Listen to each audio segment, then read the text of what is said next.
I grew up in a very like structured, like well-to-do life, and most of my family was in the military or currently are very religious. Noticed that I wasn't necessarily like the same as everyone that was in my immediate family from a young age. A whole life kind of like bearing a lot of thoughts and feelings about not being able to like become who I am. Used to drink a lot of alcohol just to like cope with this feeling of not wanting to necessarily be around. Hiding who you are is a lot. It takes a toll, especially over decades. So, once I got sober and had control over my emotions and clarity in my mind, I did tell my family, and it was a little abrupt. I went the social media route. Looking back, it's like the best decision I've ever made. How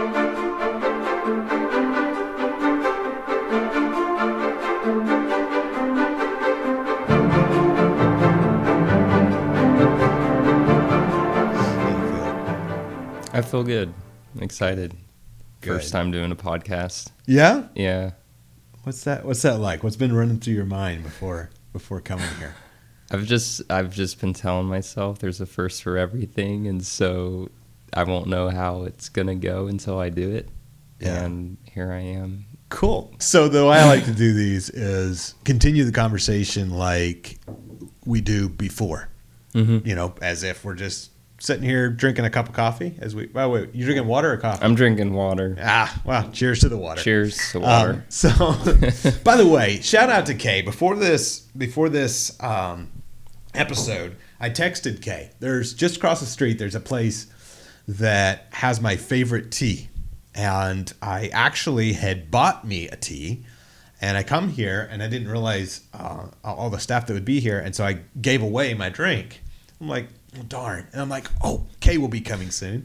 So I texted Kay and said, will you grab me this certain tea? And Kay come walking in and brought me my favorite tea. So I am hyped.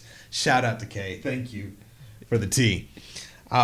So diving in, I like to have these conversations as if the cameras are not there. We're just sitting here having a cup of coffee and water and continuing the chat. So first off, just tell us, we met. I want to talk a little bit about your real estate transition. I want to talk about your life, talk about your hiking. You love to do hiking. Talk about how real estate's been serving you. You are not the type of person who goes out and does 5 or 10 deals a month. You're the type of person who goes out and just makes this business serve kind of around your nomad lifestyle in a way. And correct. As you're building more and more of that life. So I want to get into that. But first off, who is Kay and what are you working on? I've just been working for a long time and ended up in real estate. Yeah. Took the leap from doing my day-to-day job. What was that day-to-day job? Used to work in architecture and construction, so always was very hands-on with stuff and decided that it was a little bit too much. Yeah. Ended up working, deciding to go down a different path here. When did that shift take place? The shift for me took place after a car wreck. I got into something like that and then woke up and realized that I needed to make the most out of life and make a change. So yeah, there were some things that aligned, and real estate was one of them. And this is your very first podcast. How you feel about that? It's a new experience. Yeah, definitely a little nervous just talking. I'm kind of a quiet person at times, so you're becoming more talkative for sure. Yeah, I'm seeing that in you. Yeah. So question that I often get asked is for you talking to somebody who's maybe looking to their first real estate deal, or somebody who's looking to scale up, like what is the first place that you started? Just taking me back to the very first deal you ever did. We met about 13 months ago at a meetup. And I want to talk about your life behind the scenes, your family, your little boy you have, And before we get there, though, like, what is life from construction to real estate, and when did that transition happen? When I worked in construction, that was very much every day behind a computer working in something that I didn't really feel passionate about. So real estate came to me when it was always on the back burner there in my mind when I would be working. Like, I knew what was out there, what could be done, how it could have impact in the world, and I just wasn't really around the right people in the environment to get that going. So as soon as I came across a first potential deal, I found your all's group and went there. Yeah. It was a meetup in Louisville. It was the meetup in Louisville, yeah. So I had like almost just like a warm lead, never had a conversation with them really, but just an expression to sell. I noticed that there was potential, didn't have a contract, but showed up at the meetup like I did and knew that I needed to get in the right rooms with people. That's awesome. Yeah. So something else, and a question I'm sure some people are asking. So you're trans, right? I am trans. Do you mind talking about that? How's that journey been? Where was life prior trans K? And like, what's that transition been like? How's your mind? Like, just tell us a little bit about that. Yeah, so I grew up in a very like structured, like well-to-do life, and in Louisville. Yep. Yeah. Most of my family was in the military or currently are. We were and are very religious in practice, but what type of religion? Catholic. Okay. Yeah, Irish Catholic. Oh wow. I suppose so. Irish Catholic. Yeah. Wow. Yeah, I was always noticed that I wasn't necessarily like the same as everyone that was in my immediate family. Yeah. From a young age, and went a whole life kind of like bearing a lot of thoughts and feelings about not being able to like become who I am. And so, 2 years ago, maybe 3 years ago, I had that moment where I was like, I have to like tell my family and friends. And I stopped drinking before. Used to drink a lot of alcohol just to like cope with this feeling of not wanting to necessarily be around, and hiding who you are is a lot. It takes a toll, especially over decades. So, once I got sober and had control over my emotions and clarity in my mind, I did tell my family, and it was a little abrupt. Yeah. I went the social media route, so How blasted it was out that? there. So I had a plan. Okay. I had a plan as to like how I was strategically going to tell everyone in my life, because they all knew me as a very like masculine like person. Like it caught a lot of people off guard. So this is fairly recent. How old were you? 31. Okay. So I'm wow, 30, so 31, 33 now. announcing this on social media to the family. They're not taking it well. Yeah. So take me down that path. What happened?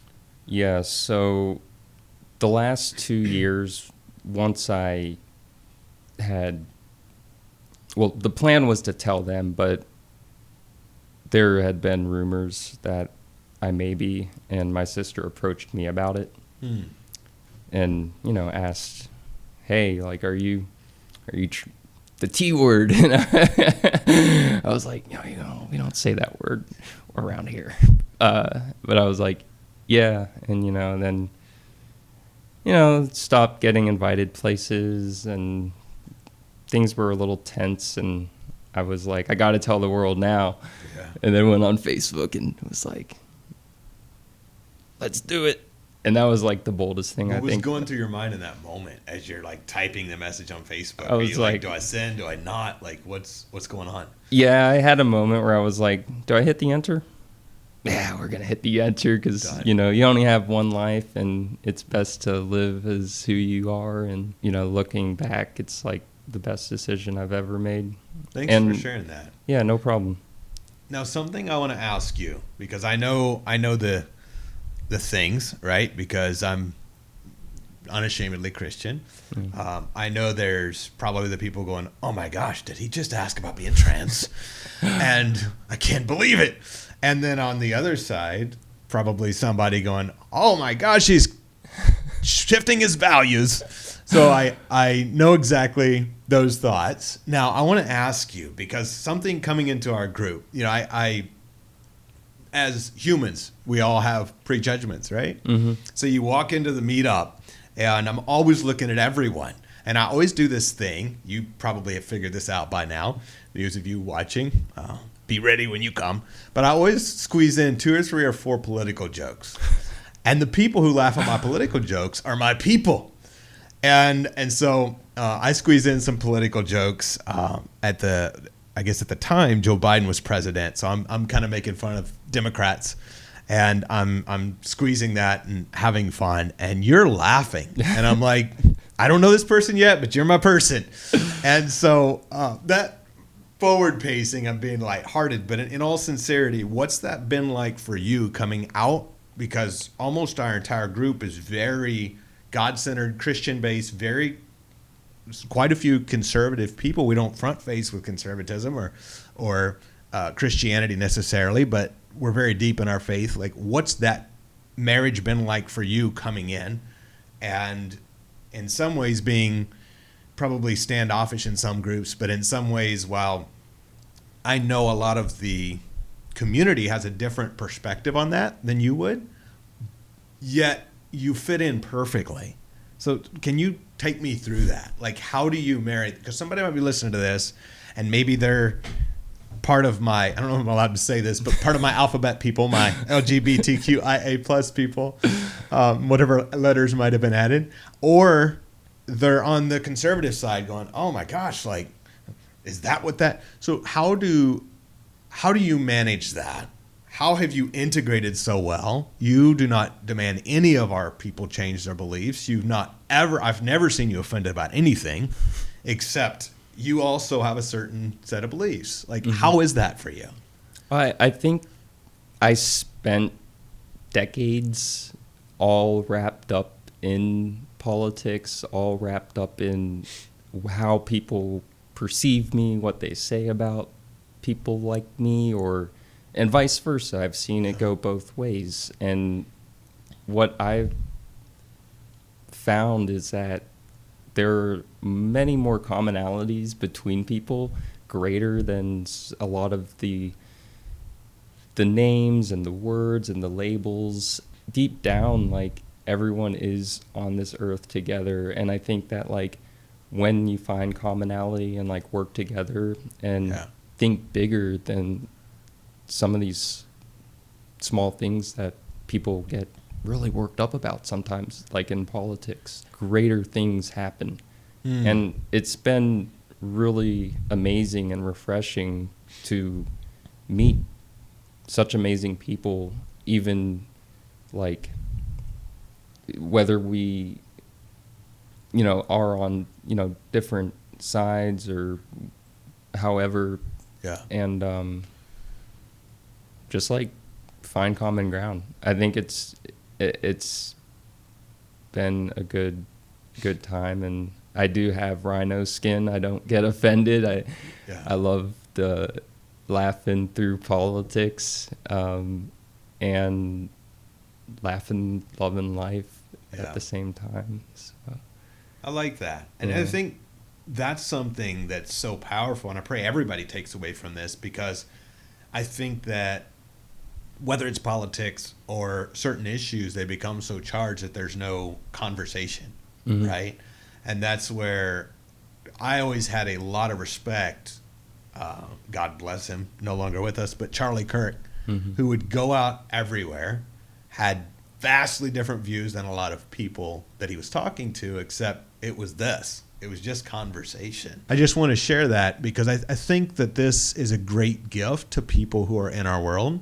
Because a lot of times, whether it's real estate investors, the ones I know, most of them we are surrounded by, have incredible hearts.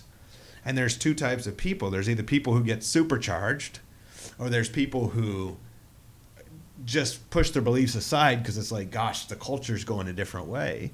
And I think there's such a beautiful ground in there of communication and saying, well, how does this work, right?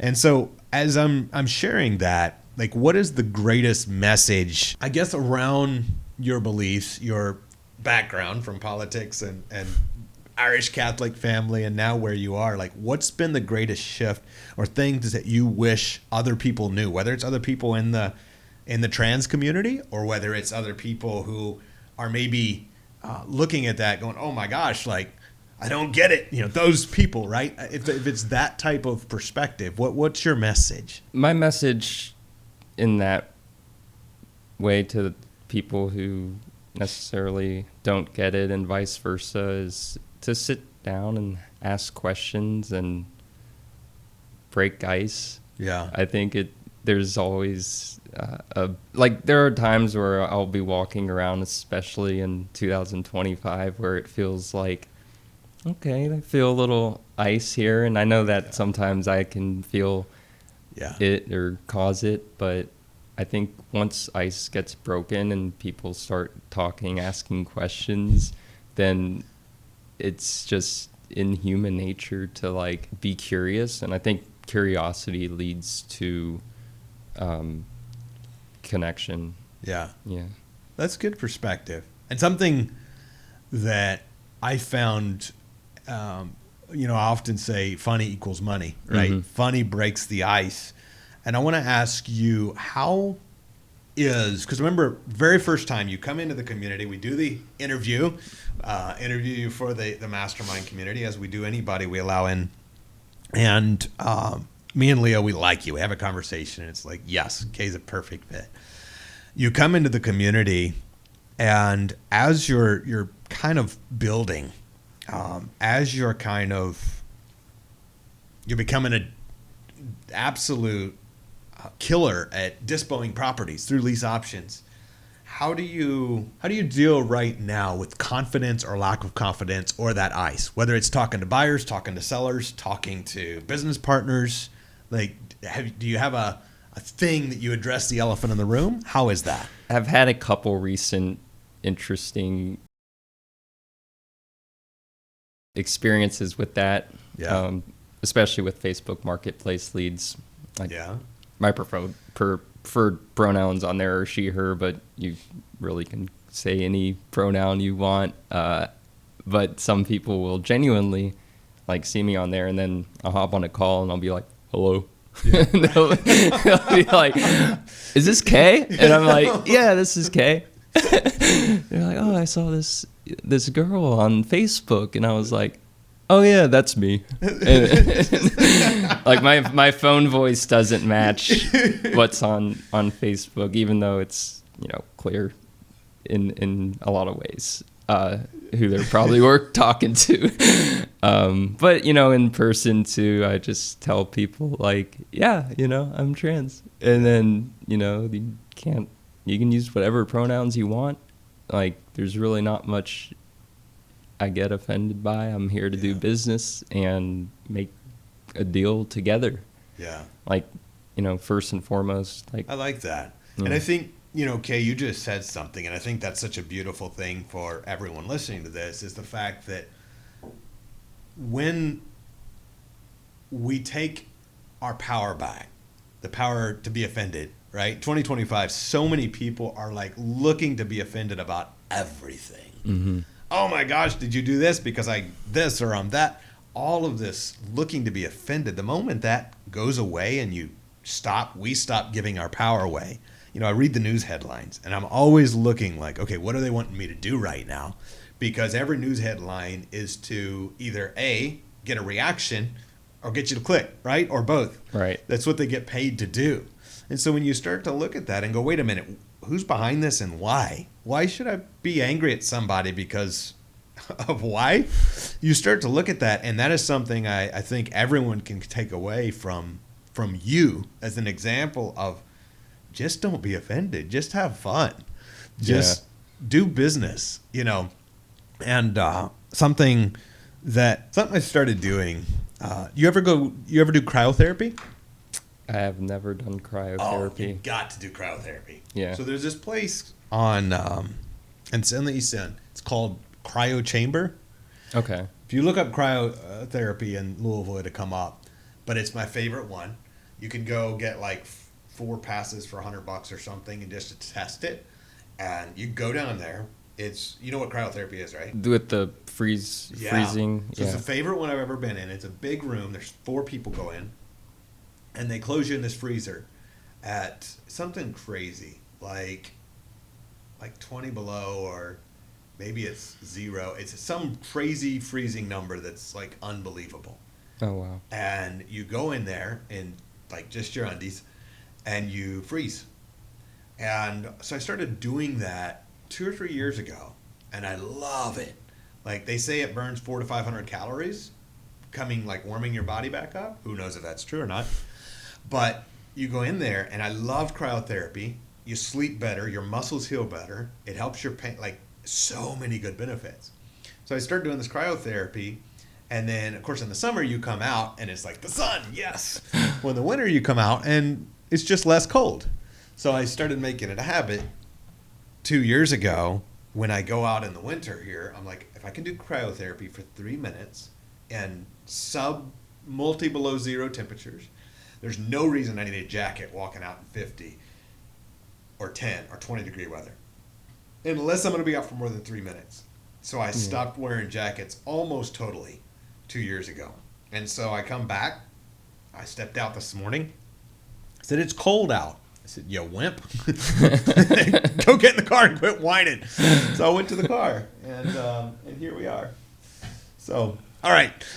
So next, when it comes to dispoing properties, when it comes to your real estate investing business, when it comes to hiking, so we'll kind of pick up where we left off. I want to take us through your mindset, your mental tenacity. You hike a lot.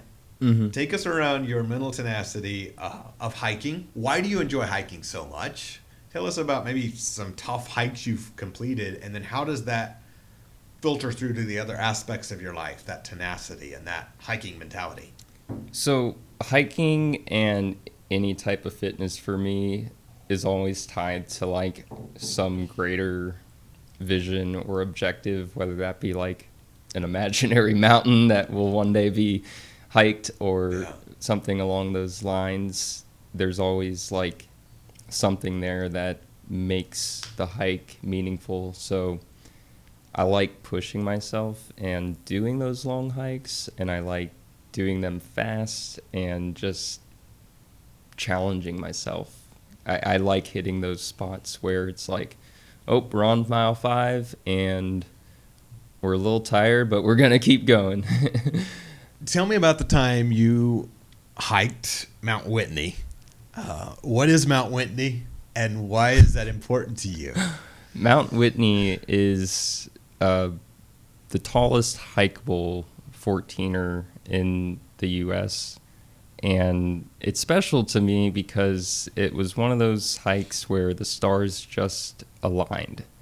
I had like a 3-day work trip booked out there. We used to build these pet food displays and put them together.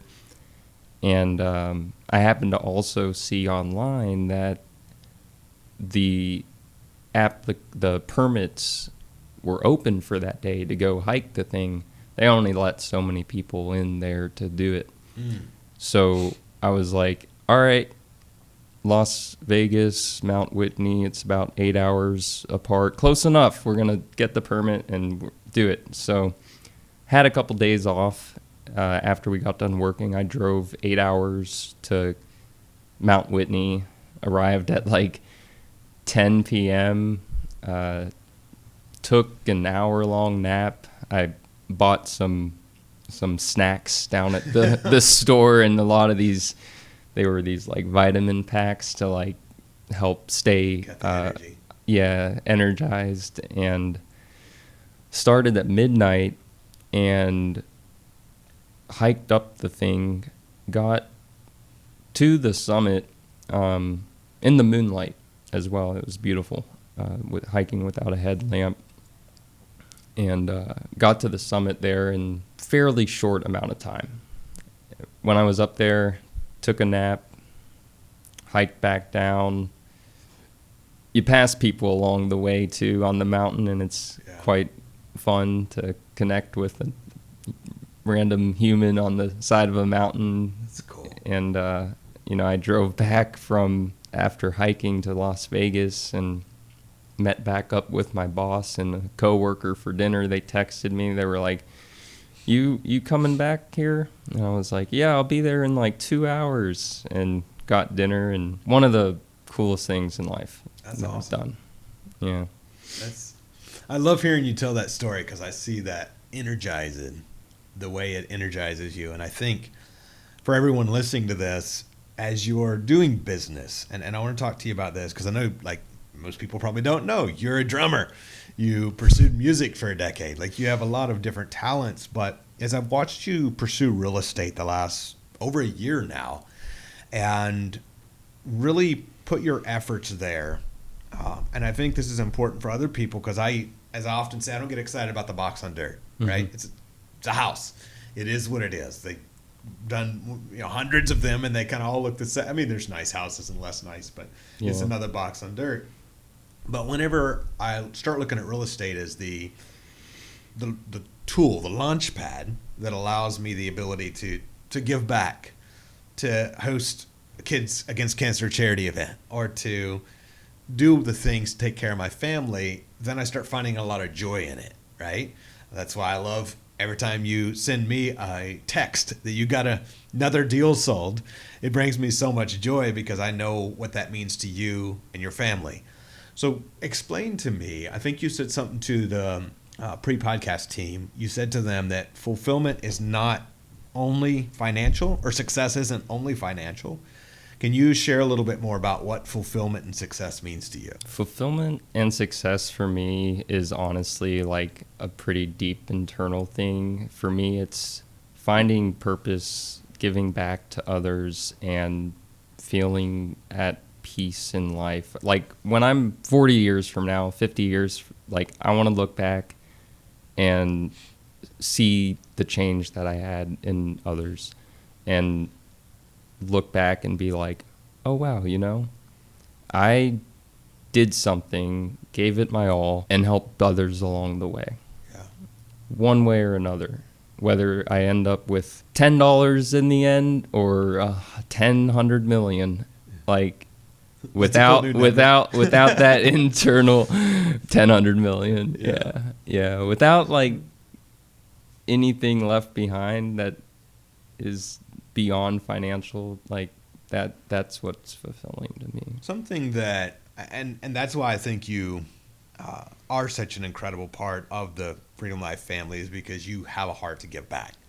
And in fact, I was just talking to another Freedom Life member right before this, giving him some pointers on a deal, and your name came up, and they asked me about a pay structure with working with you, and I said, the thing you got to know about Kay is that you're like me, and that, like I used to be, where I want the other person to win. As long as they win, I'm good. And I said, so you got to make sure Kay's taken care of, because you serve well and you do a lot of cool things. I want to take people back for a moment before we wrap this up. I want to take people back to the first deal you did. Take us back to that time. How did you come about it?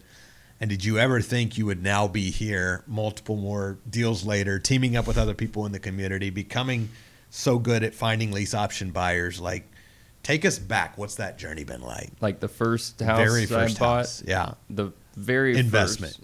First investment. Yeah. First one I ever bought was technically an investment, but it was a primary residence. And So is that the one you was moving out of when we met that you lease optioned? no, do you want me to talk about that one? No, go ahead. Take us back to whichever one's more exciting.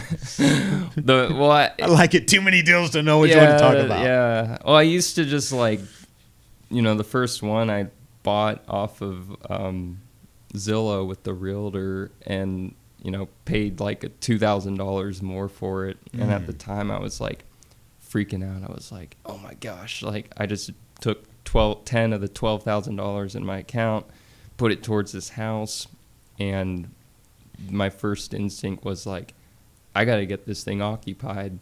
Like, so I took photos off Zillow from the previous listing and was like, bedrooms for rent.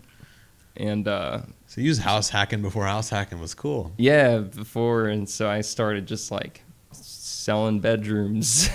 And I was like, come live with me. I'm cool too. Like $500. How much did you rent each bedroom for? It was $500 a bedroom at the time. But and I was how many like, beds did you have? How many bedrooms? It was only 2, but I was like, at the time, mortgage covered, cool. Heck yeah.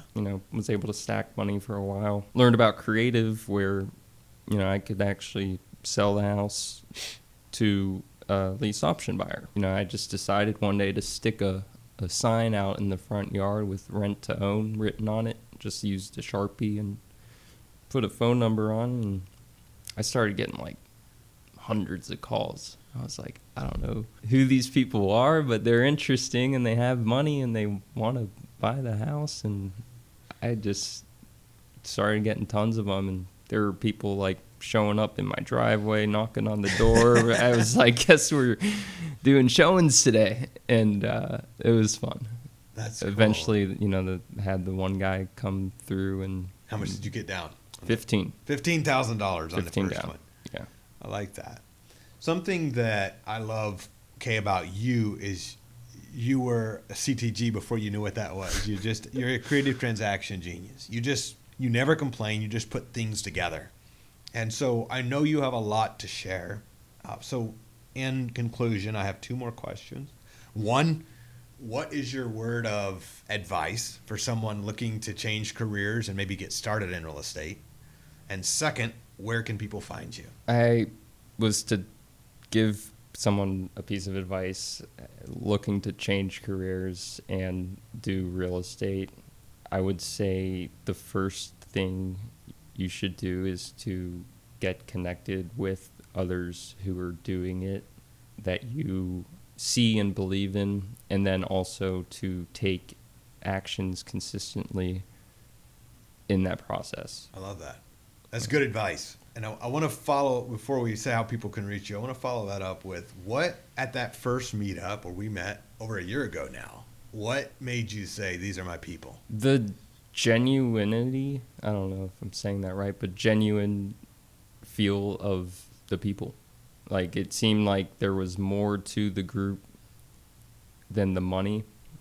And a lot of it, and I learned this too through the group, is that success starts in the mind before it may hit the bank account. Yeah.